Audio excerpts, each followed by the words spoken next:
Well, I guess we're starting then. So I imagine there will still be some more audience members trickling in as we begin. So I'll just do a brief introduction to the panel today. First of all, thank you very much for coming and for your interest in the Persian literary landscapes of South Asia.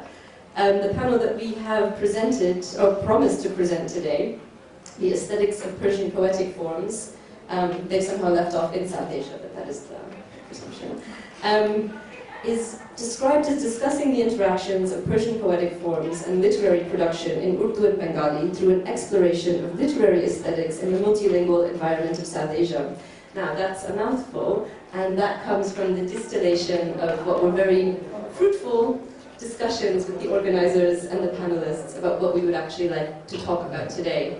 And that will be basically a series of interlocking themes. One is basically the history of Persian literature in South Asia as well as in Iran. The way that the Persianate literary aesthetic evolved in South Asia, how it became adapted into the vernacular languages, the role that it played in reproducing certain types of affect and emotion and cultural prestige as well. And we're also going to try to look for some forgotten or erased voices, so the voices of women who were producing poetry either in Persian or in one of the many vernaculars that was influenced by Persian. And we'll conclude a bit with the importance of these literary forms to our lives today and efforts to translate Persian into English as well as other forms of South Asian vernacular poetry that has been influenced by Persian. Some of the pitfalls of translating poetic forms, how do you translate these sort of polysemous symbols that carry such a range of meanings in the original language and cultural setting, how do you translate that into English or another language? And we'll explore some of the efforts that our panelists have made toward that. I think that's it. That's enough of an introduction. I think we can introduce our panelists properly now. We have Dr. Richard Williams, who is a lecturer at SOAS in the Department of Music. Sahba Shayani, who is currently lecturing Persian at Oxford, and Arthur Dudney, who's a long-standing friend, so I don't even know how to introduce him. He works on gosh, many things, Urdu, Persian, literature, Indo-Persian, a range of topics, but you'll hear from each of them themselves, and they can give you a sense of, actually, the first thing I could ask you to do is just give me a few sentences about your research, your interests, and how they relate to the many themes that we're trying to explore in the panel today. And I think some of you might have some images to illustrate the types of different poetic forms that you're working on and writing about. So we'll start with you, Richard. Good afternoon, everyone. So as Noor said, I work in the music department, and I work on musical and literary cultures of South Asia, particularly North India and Bengal. And I work with a variety of different sources, and one of the things that is always important to say is often when I introduce my work and explain that I work on music history, people are always very confused, and there's this long-standing traditional idea that North Indian or Indo-Pakistani classical music is an oral system, and people say, well, how on earth can you work on that if you're interested in going through long historical periods? And the answer is there's an awful lot of literature available to us about music and the performance of poetry.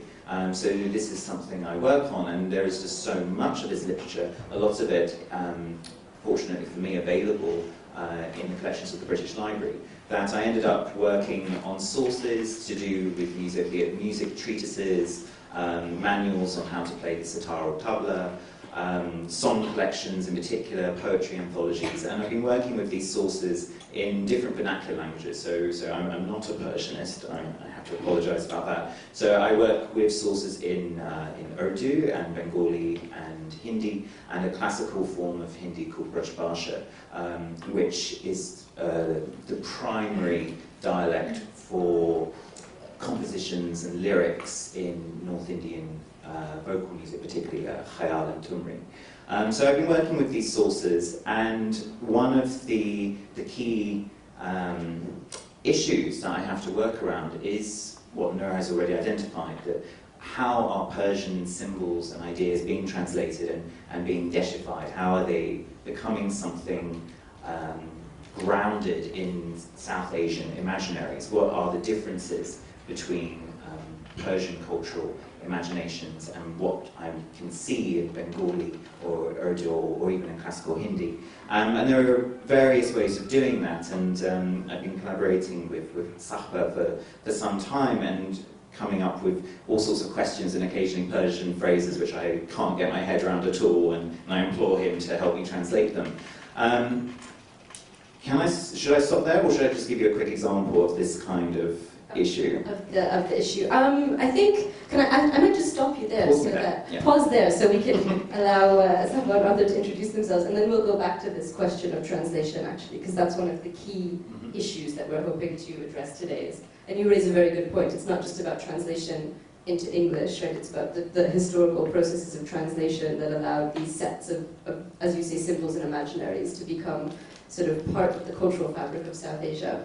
So I'll we'll leave you hanging for the moment on the example he was about to give, and allow Sahba to just briefly introduce his work and his thinking and how it relates to the themes that we're exploring today. Yes, thank you, Noor. Hello everyone, I'm Sahba Shayani and I teach Persian language at the University of Oxford. My experience has been in Persian pedagogy for a few years now, but my own research focuses on classical Persian poetry, specifically the creation, the formation, and the transformation of female archetypes in the classical texts, beginning with the Shahnameh and ending with Jami's Yusuf wa Zulaykha in the 15th century. I'm also myself personally very interested in the poet Tahir Qurratul Ain, who wrote in the 1800s, who was from Qazvin, Iran herself, but her poetry travels to India and Pakistan, and her poetry is, and she is highly revered by a number of Urdu-speaking scholars and intellectual poets, one of which was Iqbal. And Arthur, if you just want to say a brief word about your work. Yeah, hello everyone. So I don't think you said this. I'm at Cambridge. I'm sorry. That's very important. Very, very important. I care so very much about that. You transcend institutional affiliations. Anyway, my work is primarily on the 18th century, which I view as a time of transition. So I work equally on Indic languages, on Urdu, what we would consider Urdu today, mostly, but of course it was called Zaban-e-Hindi back then, so some people like to just call it Hindi, and that's very complicated. So I'm half on the side of working out how Urdu, Hindi, whatever you want to call it, was codified, was basically made available by people who thought about language and literature for wider usage, basically. And so to understand that, we have to understand the role of Persian in the subcontinent and the transition from an elite culture that primarily used Persian to an elite culture that gave up on Persian is something that's been very poorly understood, because we have a clear trajectory in mind that Persian was a language which was restricted and foreign and all sorts of other things, and then Urdu was a language which was natural, came up from the soil of South Asia and so on. And it's a very anachronistic way of thinking about it. So what my work tries to do is to look at how people in the 18th century, as far as we can reconstruct it, actually thought about language and the role of literature. And of course, literature is something that we think of in very different terms than people thought of it in those days, because if you were writing an official letter in the 18th century, of course it would be full of poetry, right? And that's not something, bureaucrats are not poets today. So, well. If only they were. Yeah. Anyway, I think I should stop there. Well, thank you very much for this information about your work. And actually, as you all have been speaking, I'm going to go off-piste here from what we had planned.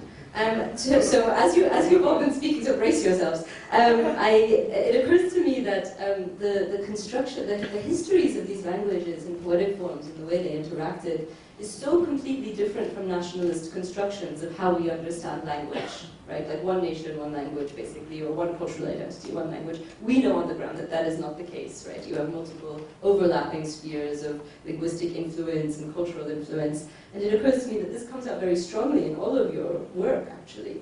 And I just wanted to return to the example that you were going to give of the way that Persianate forms became integrated into the sort of Urdu-Bengali imaginary, and just hear a bit about that example that the two of you are working on in your research, if you want to return to that. Sure, thank you. So, yes, one of the issues is often when you pick up a text from the 18th or 19th century, your first question is, which language is it? And, and that's a surprisingly difficult question, because a number of times you'll look and you'll see a script and say, okay, well, this is Nastaliq, fine. And then you'll start reading it, and it will sort of jump between different registers and languages. The vocabulary will shift suddenly, and you'll think, okay, so is it actually a multilingual text? Or is it the categories that we have in mind about, you know, this is Punjabi, and this is Urdu, and then this is Hindi? Actually, maybe those boundaries didn't really exist in the way we think of them now.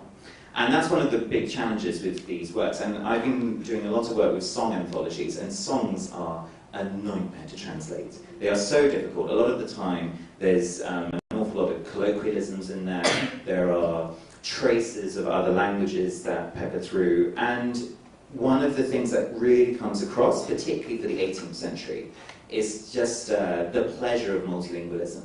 And when you look through the repertoires of singers, and not just singers, you know, but also dancing girls, dancing boys, courtesans, so the Tawaif tradition, etc. When you look through what they were singing, there was clearly a real delight in being able to shift register, shift dialect, and bring in all of the different resonances of a poetic imaginary. And so, sorry, if we could go to one of the PowerPoints, the one which has the Persian poem on it, that one. Thank you. So this is a particularly interesting one. This is actually a poem by Hafez, and actually I thought I might ask Saba to read it. I was going to say, this is the part that involves recitation. Yes. Yes. So we have some Persian poetic recitation for you as well, so to evoke the literary tradition here and now. Okay.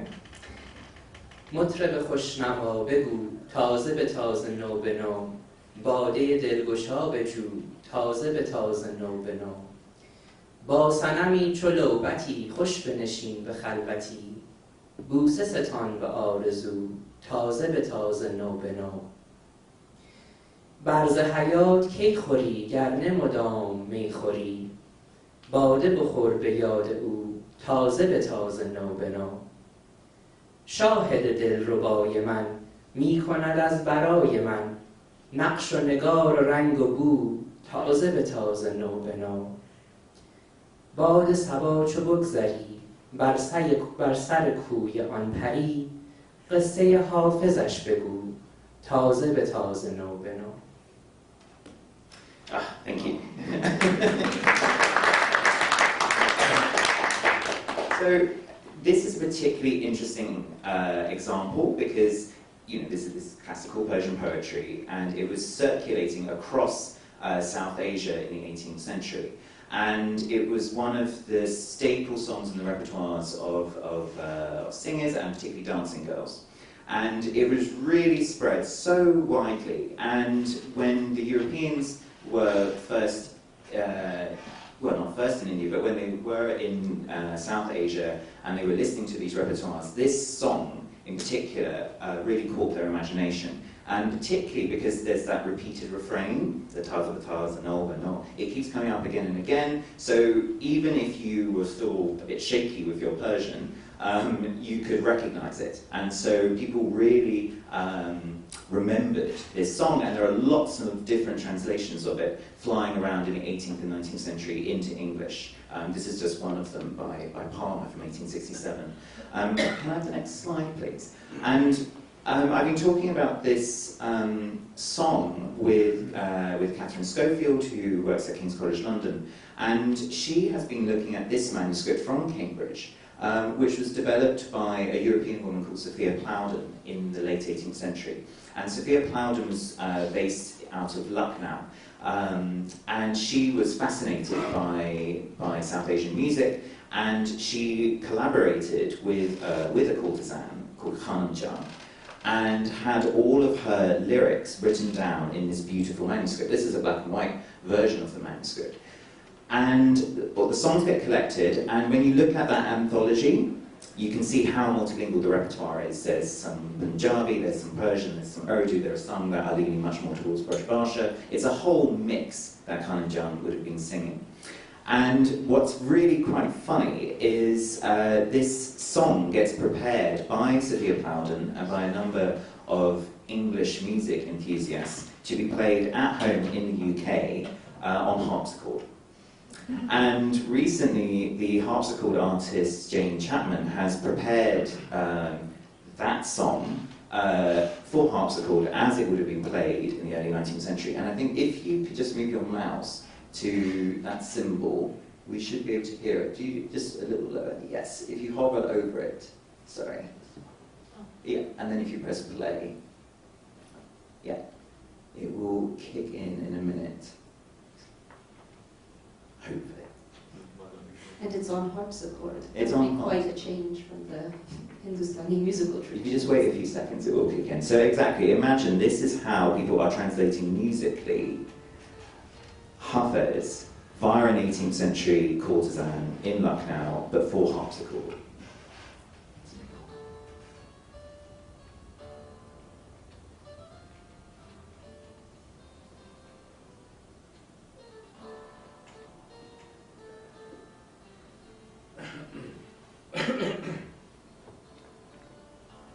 That's the no-but-no.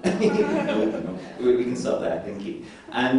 But just very, very quickly, just to finish this up, what is very funny, if you go to the next slide, so this Sophia Plowden was in the 1780s, and this song on harpsichord became really popular in the UK. Everyone was playing Khanam Jan's version of Hafiz in their sitting rooms. And then when the Shah of Persia came to visit London in, when's that, 1873, the embassy thought, right, what entertainment program should we give the Shah of Persia? So they took him to Covent Garden and found some of Covent Garden's leading opera singers, and they performed Taz Bataz and Noah Banoa. And who knows what he thought about that particular version of Hafiz. They were probably looking at him expectantly, going, yes, yes, familiar. But anyways, I love that anecdote. That's a wonderful example of the way that that Persian literary aesthetics get translated from South Asia back to the UK and then back to Iran. In fact, through a very circuitous route, and that's absolutely fascinating. And it brings me back to one of the central themes that we're trying to examine in today's panel. And when Persian was so present in the subcontinent, I mean, it was beyond being the literary aesthetic and the sort of the language of the court. I mean, it was also spoken in people's homes. I mean, there's still the sort of the resonance, the echo of this still very much exists today in the subcontinent. And so this is really a question for Arthur, and I think it speaks to your work and your book on Delhi as well. So what happened to Persian in the subcontinent? Small question. Yeah, what happened? I mean, so it really depends on who you ask, because the idea, I mean, Persian was basically declared dead over and over and over again, and really, arguably, I mean, it was still being taught in Indian schools after independence. It was still a spoken language in a restricted sense, say maybe 2 or 3 generations ago. There's still some families, I think, that in a very restricted way. Yeah, that's right. And I mean, there were you know, Urdu poets who were proving themselves as Urdu poets into the 50s still felt compelled to write a few ghazals in Persian just to prove that they could do it, just to prove that they had the knowledge in order to write, you know, high-flown Urdu. But of course, that connection between Persian and basically you no longer had to know Persian to prove yourself as someone who knows Urdu in the same way that Latin in the West ceased to be, you know, there ceased to be entrance examinations for universities for you know, chemical engineers having to prove that they knew Latin, you know. So it became detached from an actual real world mark of erudition. And it was in both Pakistan and in India, it sort of took on these very sort of, it was something that could be dismissed as belonging to the past and not having to do with the modern nations that were coming into being. And we see this in a lot of post-colonial history, that there's, you know, there are these sort of symbolic, cultural, you know, carriers of culture that can be made the old thing, and lots of sort of the failures of the past can be sort of moved onto that. So the argument, the colonial argument, that Persian was decadent and false and sort of kept South Asians from really sort of you know, becoming modern people, that became internalized. And so Persian became a sort of reflex of the past, and not really something that had a constituency anymore. And not something that you would want to kind of take pride in possessing as cultural capital. Not something that you would invest so much in cultivating, because of course it is something that you learn a whole literary tradition. I think Sappho is good. That's fascinating, and you already know this, I'm sure, but it's the same thing with Sabke Hindi than in Persian, because there's, so the form of, you know, Sabke Hindi poetry in Persian is seen as extremely decadent, and the fact that form takes precedence over meaning. And so after that, you have what we call the Dore Bazgasht, the Bazgasht period, which is the period of literary return, where they try to start emulating the Khorasani and the Iraqi period again, and emulating Ferdowsi and Sa'di and Hafez. And so it's interesting that this idea of decadence then even seeps into that, you know, the process of thinking about Sabke Hindi even. And it's even until now scholars are studying Sabke Hindi poetry more and seeing actually these accusations that are made against it aren't actually very valid, you know, or it's just a different form. And maybe we should say what Sabke Hindi actually is. It was the sort of dominant poetic style across the Persian using world. And remember, when we talk about the Persian using world, we mean the Ottoman lands, Iran proper, Central Asia, South Asia, all the way to the very tip of India. And Sabke Hindi means the Indian style, but there's a whole complicated politics of sort of taking everything that was supposedly wrong with the literary tradition and making it the fault of those other people down there in India, so that we Iranians can sort of take back our proper poetry. And as you said, that means sort of trying to jump over these maybe 3 or 4 centuries of poetic practice, and going back to, you know, trying to revive this tradition of much older and supposedly simpler, supposedly more sort of emotionally honest poetry. That's very interesting. So it seems that the Persian literary, so there's this relationship, a very historic relationship between literary forms that existed between South Asia and, you know, sort of what is today, Iran basically seems to have been the victim of modernity in many ways, and of the desire to create a new national identity and national language in both regions. One question that you've both touched on is the sort of the emotions that are embodied in these literary forms. and the kind of emotions and affect that are cultivated through the composition of Persian age poetry. And I was wondering if, actually this is kind of a question for Sahba and Richard, because you both look at women's production, literary production. And Sahba, I know, touching on this question of almost revolution, you research a very revolutionary female poet. And what I find interesting about her is that, there have been so many efforts to have her voice erased in modern Iran. I remember in your article you mentioned that one of her poems has been taken and it's now sung as a praise poem, I think, to Ali, Hazrat Ali, and she's not mentioned actually. So I don't know if you maybe want to say a bit about her and the intersection with kind of affect in women's literary production, and I think that this is true throughout history in general, is that women have always been writing poetry too alongside men. This isn't a new thing. It doesn't appear out of a vacuum in any way, And I personally hate the distinction of poetry or poets and women poets, It's like it's just no poets, men and women.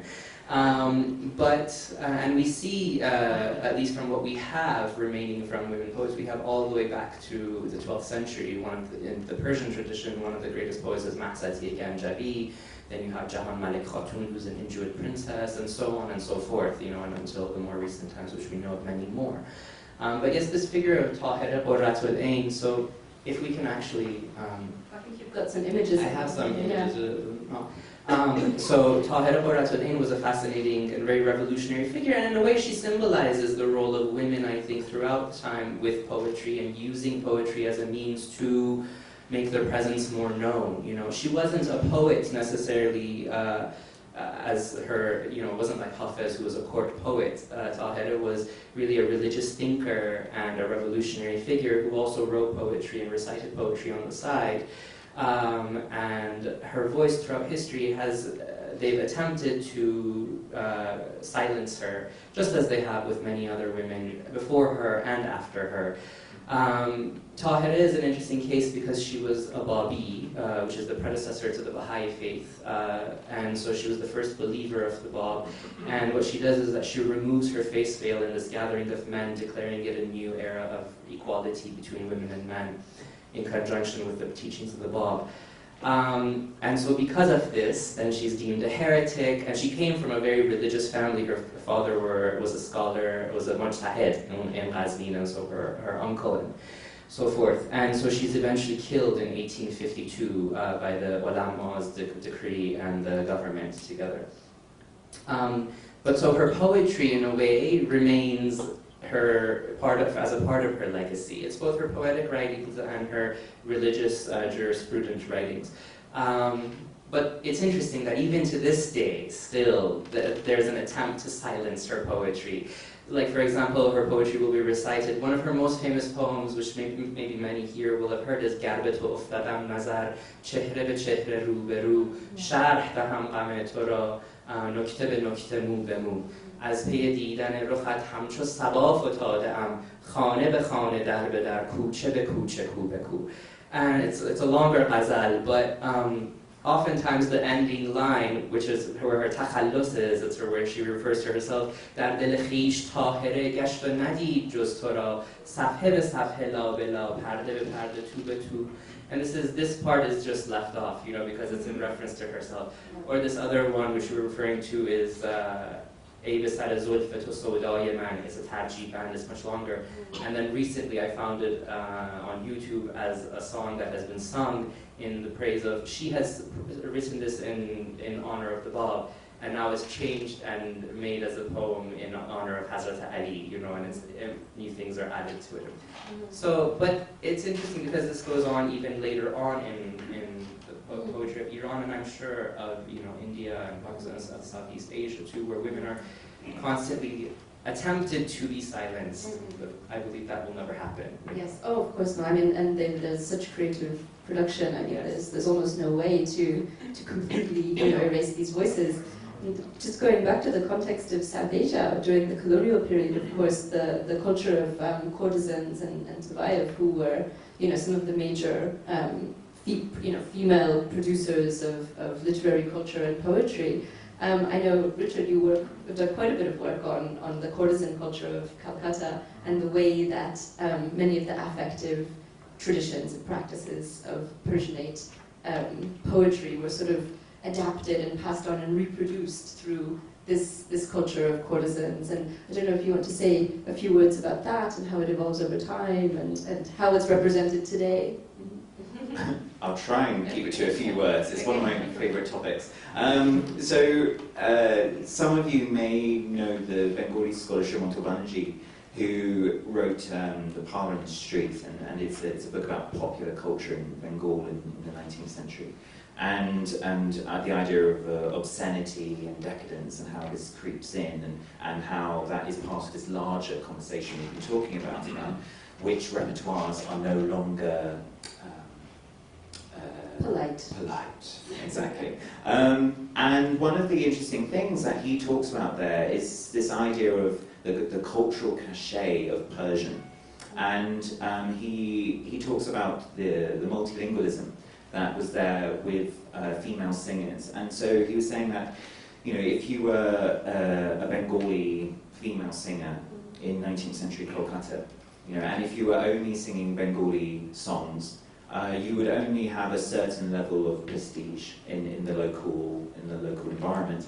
If you suddenly rebranded yourself as Kashmiri, and then found someone from northern India, an ustad, who could teach you how to pronounce things in a sort of Urdu way, and then if you started singing in Persian, instantly you can charge more, basically, and you get a different kind of customer. And this was a really interesting trend which I wanted to trace and see if I could find anything about it in the archives. And you can, and I think what's really intriguing about this whole thing is we have this constant reminder that Persian is decadent, to wife are decadent.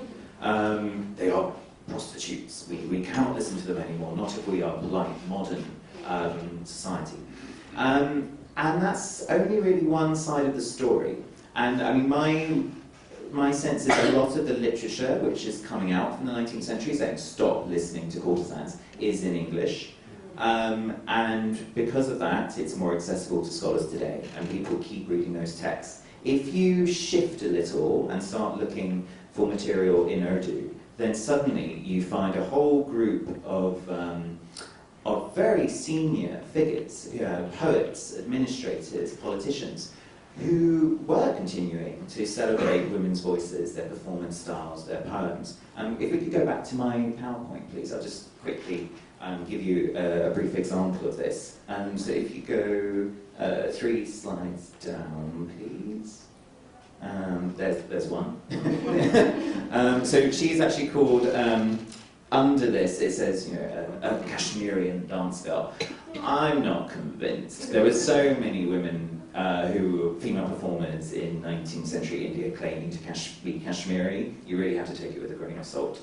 So the next slide, please. So there were a number of Urdu poetry anthologies, tazkir, which were produced by men of female poets. And they are really rich anthologies of women that really just have been forgotten about. A lot of them didn't necessarily write huge divans of poetry, but they wrote verses that were well known and were being read by a variety of people all across North India. And these tazkiras are really interesting because the idea is that you arrange your poets by their pen name, their takhallus, and then you give a very brief biographical entry, just so people know who it is you're talking about, and then you give an example of their verse. I have one little example, just so you can see what that looks like on the next slide, please.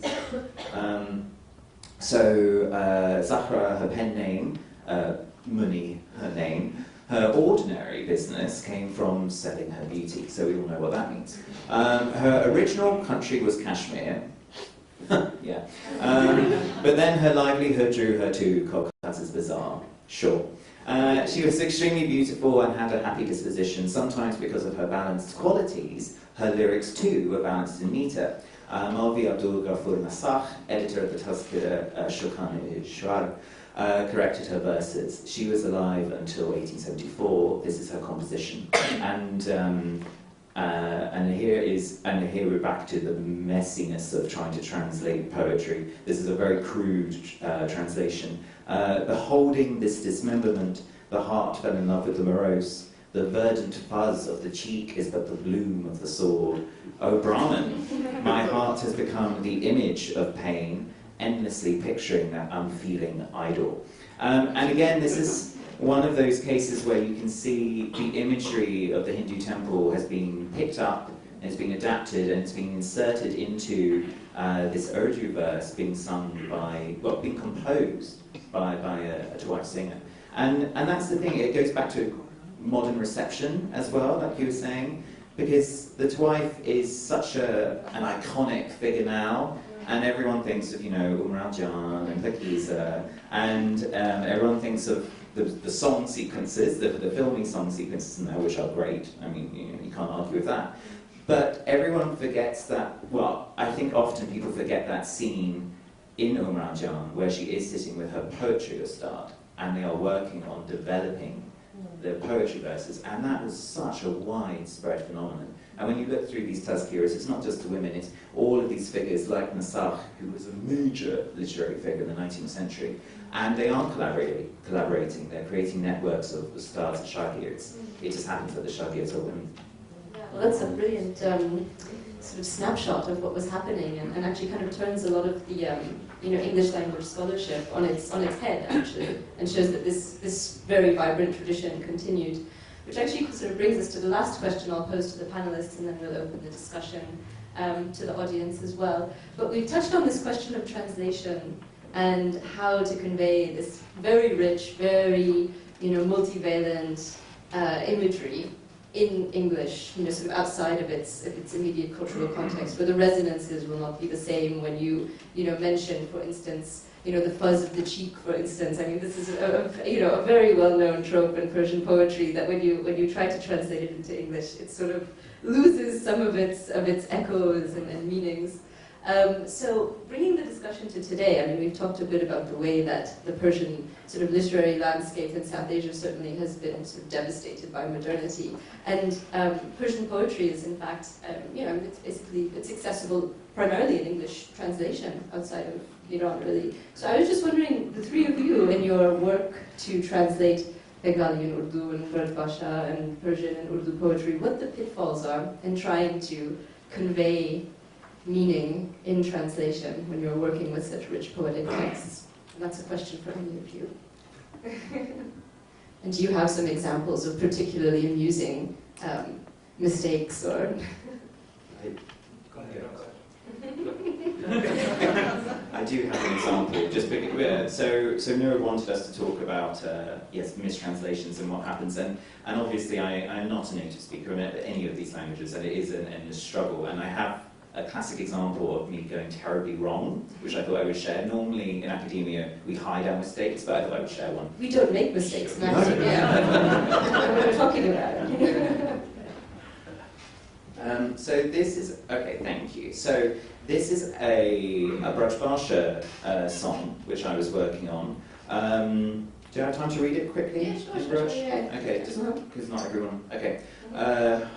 Oh dear. Okay. Gana gumare chapala chamaki koho kata kokera bo mora tavara mahala tari mudita rikata jugara kishora pav sari tuke bhagi ki do karta prasansha ye do vitati drigani jivani Sri Harivansha suhe amara durni thana bhushna aruna anupa gana chapala hun jagata hai deki durni ko rupa Hare bhare banadrumalata agni harita saneha ravija bhakti gambhira ati rimichimani barasa meha raga malara alapahi gorasyama bhuja ansha kanana shobha sarvano kujita hai jugahamsa.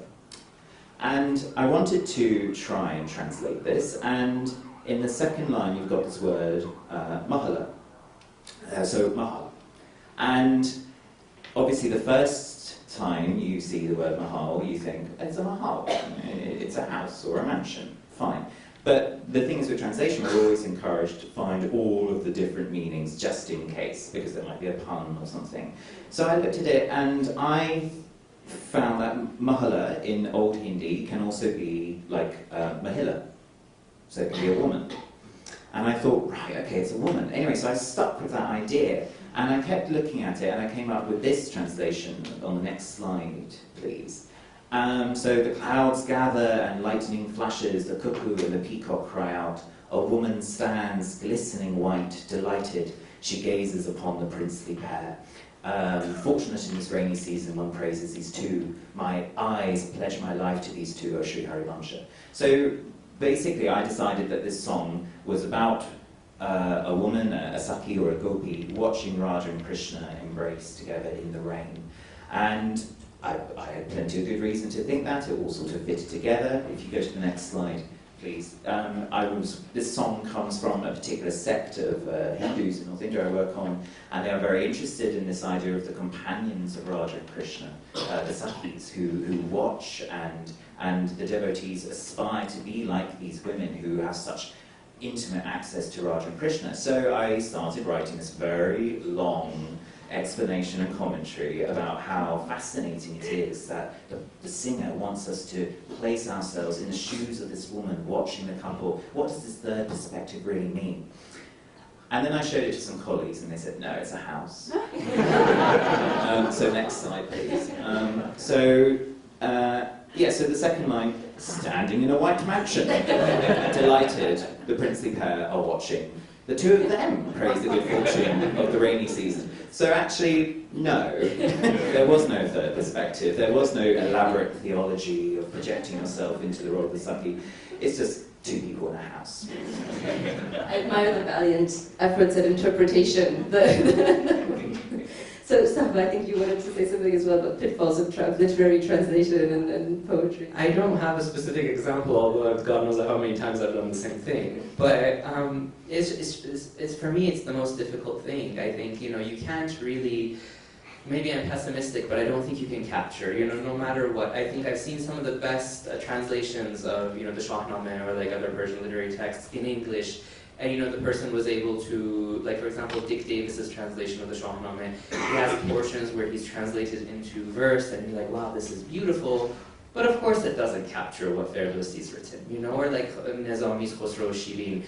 You can't, because there's so many puns on words here and there. So I think maybe this is the Persian teacher in me kicking in. Learn Persian. Ultimately, you gotta learn it, if you really want to enjoy it. That's the take-home lesson of our panel, I think. Yes, you have to learn Persian, basically. I think, if I can just add something, I found this so interesting when you were showing the picture of Nasruddin Shah in England, it's so beautiful to me to see that here is a poem that is originally from a poet in Shiraz, in the 14th century, and then it travels to the subcontinent, and then it somehow comes back to England, and is then recited to a king who himself is not actually not Persian, he's actually Turkic, because the Qajars were Azeris, who's an Iranian Azeri whose mother tongue is actually Azeri.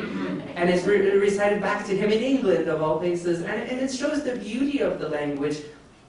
And I don't think it's particularly just Persian. They're just languages that lend themselves to becoming the lingua franca, and Persian happened to be the one in our case, But how beautiful it is that it actually links us all together, and it gives us this shared heritage, instead of it being decadent. Well, on that lovely note, shall we open the oh gosh, lots of questions. Okay, shall we start? Thanks. Okay. One of the things that intrigues me is the concept of script. Now, you mentioned around Persian and Urdu, and obviously there's the same script. I mean, has the script been a deterrent to to the translation or the linkage to the language like Hindi? I mean, there have been people like Harivansh Rai Bachchan who has translated, impressed by revised and done Madhushala. But could you talk about the script and what role it has played in any any challenges to translating in other languages besides Urdu?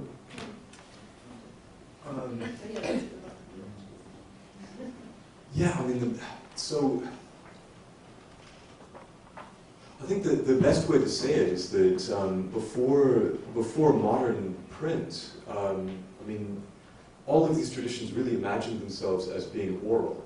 So the traditions themselves didn't imagine script being a problem in the way that we would, because the idea was that you could always sort of, I mean, the idea of a mushaira, for example, right? I mean, to us, this poetry comes to us as, you know, very carefully edited, well-presented diwans, but I mean, these poets were working towards this oral presentation, and that in their lifetimes, that's what really mattered. So there is a way in which I think we should forgive ourselves maybe for, you know, just the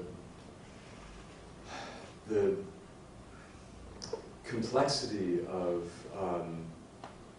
you know, just the visual representation of these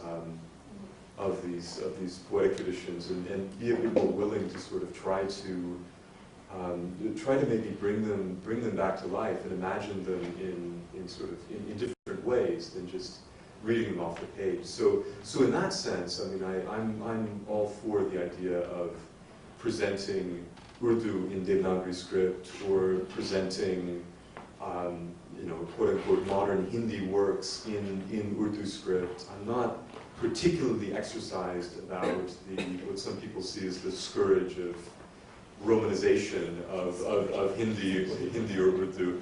I mean, but we just have to, you know, we have to understand that there's a politics behind all of this, and so few people. I mean, it's really shocking how few people in India today, Indian Muslims from from Uttar Pradesh, are unable to read Urdu, and in some cases they take that as a mark of pride. Yeah. And that's, you know, it's sad that that's the valence of the script, you know, and it's a marker of social class. As a marker of social class, exactly. Yeah. So we'll take a few. I think we have time for maybe one or two more questions. Okay. So yes. Mm-hmm. I just wanted to ask a specific question for you at the end. Yeah, of course. I just was interested in why female poets in the subcontinent were claiming to be Kashmiri. What connotations were they hoping to evoke by such claims? That is an interesting question. Let's see if I can phrase this correctly. So there's basically the long and short of it is that it's partly about pronunciation of words. That's a big thing. You can see throughout the 19th century music critics writing in Urdu, and then later in Bengali as well. They're very conscious of how you pronounce phrases in a song. And there's something about the Kashmiri pronunciation and accent that people really liked. It's also about physical aesthetics. And you can just see again and again in these 19th century works, the Kashmiri women are fairer than everyone else. And there was a real desirability about that, and that comes through. I think also there was this long-standing association that Persian culture has come in via Central Asia through Kashmir and Punjab.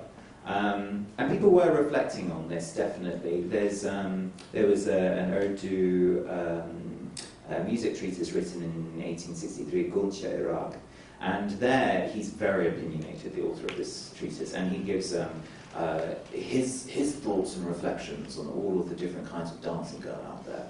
And he's very clear about how Kashmiris and Punjabis are definitely the best, and then they do these other things elsewhere which probably aren't quite as sophisticated. So there was a real cultural cachet attached to them, basically performance aesthetics, accent, language, and physical.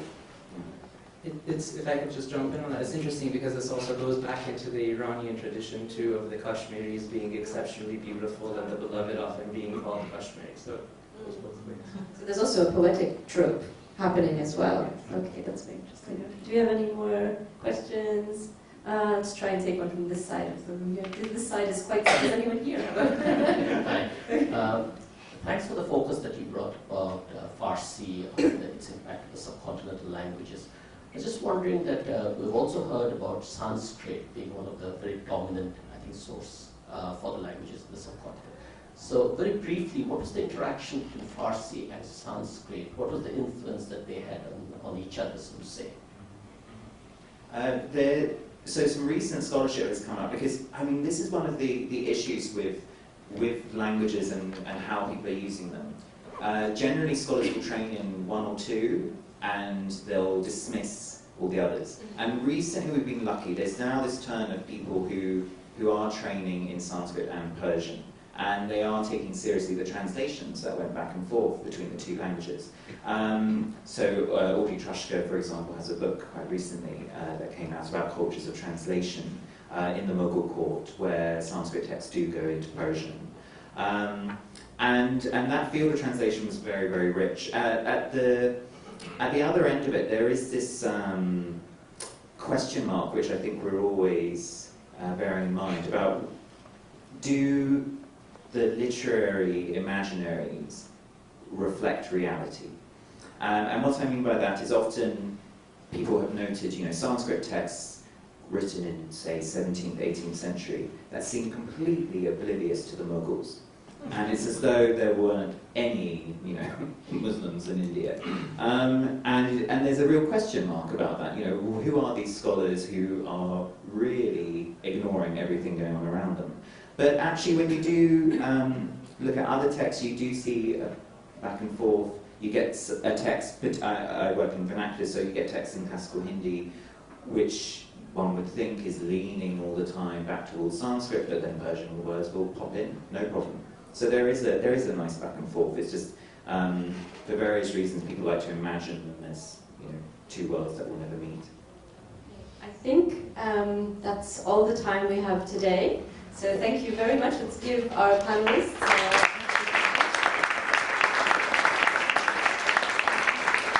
And many thanks for attending. Thank you very much.